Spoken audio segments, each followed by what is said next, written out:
शुरू अल्लाह के नाम से जो बड़ा रहमान और रहीम है।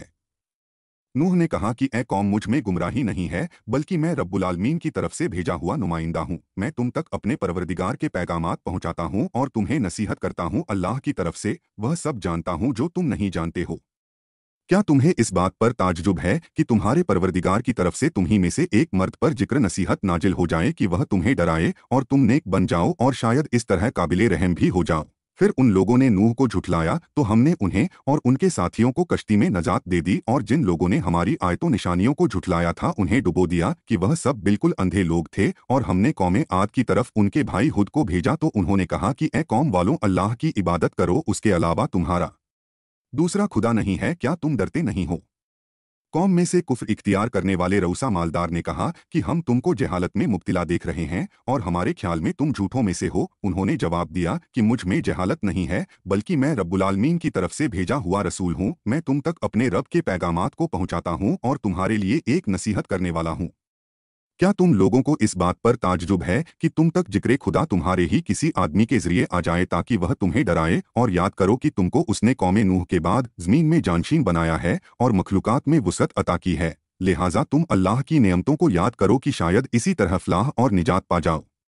उन लोगों ने कहा कि क्या आप ये पैगाम लाए हैं कि हम सिर्फ एक खुदा की इबादत करें और जिनकी हमारे बाप दादा इबादत करते थे उन सबको छोड़ दें? तो आप अपने वादे व अजाब का वादा को लेकर आइए अगर अपनी बात में सच्चे हैं। उन्होंने जवाब दिया कि तुम्हारे ऊपर परवरदिगार की तरफ से अजाब और गज़ब तय हो चुका है। क्या तुम मुझसे इन नामों के बारे में झगड़ा करते हो जो तुमने और तुम्हारे बुजुर्गों ने खुद तय कर लिए हैं और खुदा ने उनके बारे में कोई दलील नाजिल नहीं किया है? तो अब तुम अजाब का इंतजार करो, मैं भी तुम्हारे साथ इंतजार करने वालों में हूँ। फिर हमने उन्हें और उनके साथियों को अपनी रहमत से निजात दे दी और अपनी आयात निशानियां झुठलाने वालों की नस्ल खत्म कर दी, और वह लोग हरगिज साहिबाने ईमान नहीं थे। और हमने समूद की तरफ उनके भाई सालेह को भेजा तो उन्होंने कहा कि ए कौम वालों, अल्लाह की इबादत करो कि उसके अलावा कोई खुदा नहीं है। तुम्हारे पास परवरदिगार की तरफ से दलील आ चुकी है। ये खुदाई नाका उठनी है जो तुम्हारे लिए उसकी निशानी है। इसे आज़ाद छोड़ दो कि ज़मीने खुदा में खाता फिरे, और खबरदार इसे कोई तकलीफ न पहुंचाना कि तुमको अजाबे अलीम अपनी गिरफ्त में ले ले। उस वक्त को याद करो जब उसने तुमको कौमे आद के बाद जानशीन बनाया और ज़मीन में इस तरह बसाया कि तुम हमवार ज़मीनों में महल बनाते थे और पहाड़ों का काट काट कर घर बनाते थे। तो अब अल्लाह की नेमतों को याद करो और ज़मीन में फसाद न फैलाते फिरो। तो उनकी कौम के बड़े लोगों ने कमज़ोर बना दिए जाने वाले लोगों में से जो ईमान लाए थे उनसे कहना शुरू किया कि क्या तुम्हें इसका यकीन है कि सालेह खुदा की तरफ से भेजे गए हैं?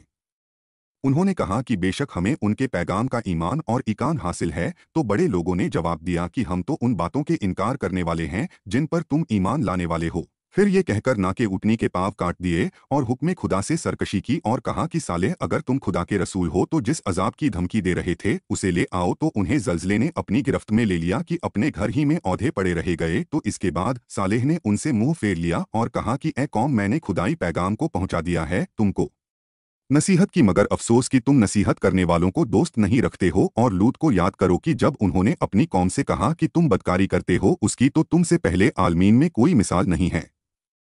तुम औरतों के बजाय मर्दों से ताल्लुकात पैदा करते हो और तुम यकीनन हद से ज्यादा बढ़ जाने वाले हो और ज्यादती करने वाले हो। और उनकी कौम के पास कोई जवाब न था सिवाय इसके कि उन्होंने लोगों को उभारा कि उन्हें अपने बस्ती से निकाल बाहर करो कि ये बहुत पाकबाज बनते हैं। तो हमने उन्हें और उनके तमाम अहल को निजात दे दी, उनकी जौजा पत्नी के अलावा कि वह पीछे रह जाने वालों में से थी। हमने उनके ऊपर खास किस्म की पत्थरों की बारिश की। तो अब देखो कि जुर्म करने वाले का अंजाम कैसा होता है। और हमने कौमे मदियन की तरफ उनके भाई शुएब को भेजा तो उन्होंने कहा कि अल्लाह की इबादत करो कि उसके अलावा कोई खुदा नहीं है। तुम्हारे पास परवरदिगार की तरफ से दलील आ चुकी है। अब नाप तौल को पूरा पूरा रखो और लोगों को चीजें कम न दो, और इस्लाह के बाद ज़मीन में फसाद लड़ाई झगड़ा बर्पा न करो। यही तुम्हारे हक में बेहतर है अगर तुम ईमान लाने वाले हो। और खबरदार, हर रास्ते पर बैठकर ईमान वालों को डराने धमकाने और राह खुदा से रोकने का काम छोड़ दो कि तुम इसमें भी टेढ़ापन तलाश कर रहे हो। और ये याद करो कि तुम बहुत कम थे, खुदा ने कसरत ज्यादा अता की। और ये देखो कि फसाद करने वालों का अंजाम क्या होता है। और अगर तुम में से एक जमात मेरे लाए हुए पैगाम पर ईमान ले आई और एक ईमान नहीं लाई तो ठहरो यहाँ तक कि खुदा हमारे दरमियान अपना फैसला कर दे कि वह बेहतरीन फैसला करने वाला है। उनकी कौम के मुस्तकबरीन बड़ाई वाले ने कहा कि ए शुएब, हम तुमको और तुम्हारे साथ ईमान वालों को अपनी बस्ती से निकाल बाहर करेंगे या तुम भी पलटकर हमारे मजहब पर आ जाओ। उन्होंने जवाब दिया कि चाहे हम तुम्हारे मजहब से बेजार ही क्यों न हो, ये अल्लाह पर बड़ा इल्जाम होगा अगर हम तुम्हारे मजहब पर आ जाएं जबकि उसने हमको इस मजहब से नजात दे दी है, और हमें हक नहीं है कि हम तुम्हारे मजहब पर आ जाएं जब तक खुदा खुद न चाहे। हमारे परवरदिगार का इल्म हर शय पर हावी है और हमारा एतमाद भरोसा उसी के ऊपर है। खुदाया तू हमारे और हमारी कौम के दरमियान हक से फैसला फरमा दे कि तू बेहतरीन फैसला करने वाला है। तो उनकी कौम के कुफ्फार ने कहा कि अगर तुम लोग शुएब के कहने पर चलोगे तो तुम्हारा शुमार घाटा उठाने वालों में हो जाएगा। नतीजा ये हुआ कि उन्हें जल्जले ने अपनी गिरफ्त में ले लिया और अपने घर में औंधे पड़े रह गए। जिन लोगों ने शुएब को झुठलाया वह ऐसे बर्बाद हुए गोया इस बस्ती में बसे ही नहीं थे। इसके बाद शुएब ने उनसे मुंह फेर लिया और कहा कि ए कौम, मैंने अपने परवरदिगार के पैगामात को पहुंचा दिया और तुम्हें नसीहत भी की, तो अब कुफ इख्तियार करने वालों के हाल पर किस तरह अफसोस करूं। और हमने जब भी किसी बस्ती में कोई नबी भेजा तो अहले बस्ती को नाफरमानी पर सख्ती और परेशानी में जरूर मुब्तिला किया कि शायद वह लोग हमारी बारगाह में गिड़गिड़ाएं करें। फिर हमने बुराई की जगह अच्छाई दे दी, यहाँ तक कि वह लोग बढ़ निकले और कहने लगे कि ये तकलीफ व राहत तो हमारे बुजुर्गों तक भी आ चुकी है। तो हमने अचानक उन्हें अपनी गिरफ्त में ले लिया और उन्हें इसकी जानकारी भी न हो सकी, और अगर अहले बस्ती वाले ईमान ले आते और तकवा परहेजगारी इख्तियार कर लेते तो हम उनके ज़मीन और आसमान से बरकतों के दरवाजे खोल देते। लेकिन उन्होंने झुठलाया तो हमने इनको इनके आमाल की गिरफ्त में ले लिया। क्या अहले बस्ती इस बात से बेखौफ हैं कि ये सोते ही रहें और हमारा अजाब रातों रात नाजिल हो जाए, या इस बात से मुतमईन हैं कि ये खेलकूद में मसरूफ रहें और हमारा अजाब दिन दहाड़े नाजिल हो जाए? क्या ये लोग खुदाई तदबीर की तरफ से मुतमईन हो गए हैं, जबकि ऐसा इत्मीनान सिर्फ घाटे में रहने वालों को होता है?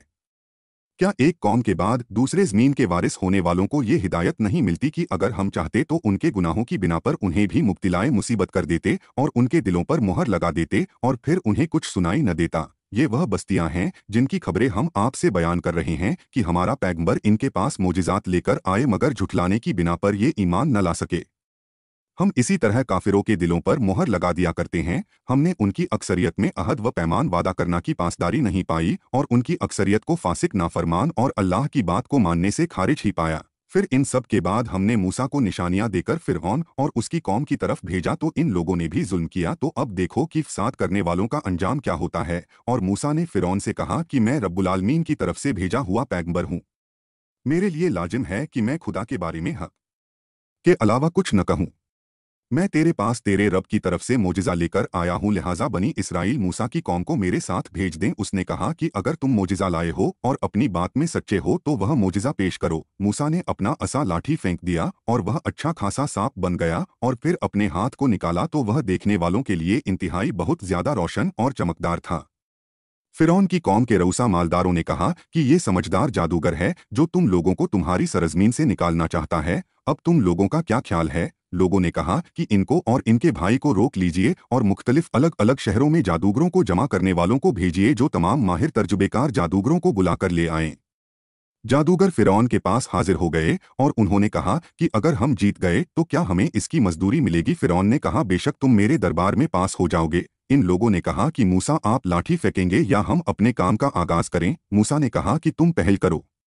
उन लोगों ने रस्सियां फेंकी तो लोगों की आंखों पर जादू कर दिया और उन्हें खौफजदा कर दिया और बहुत बड़े जादू का मुजाहिरा दिखाया। और हमने मूसा को इशारा किया कि अब तुम भी अपना लाठी डाल दो, वह इनके तमाम जादू के सांपों को निगल जाएगा। नतीजा ये हुआ कि हक साबित हो गया और उनका कारोबार गलत हो गया। वह सब मगलूब हार गए और ज़लील शर्मिंदा होकर वापस हो गए और जादूगर सब के सब सजदे में गिर पड़े।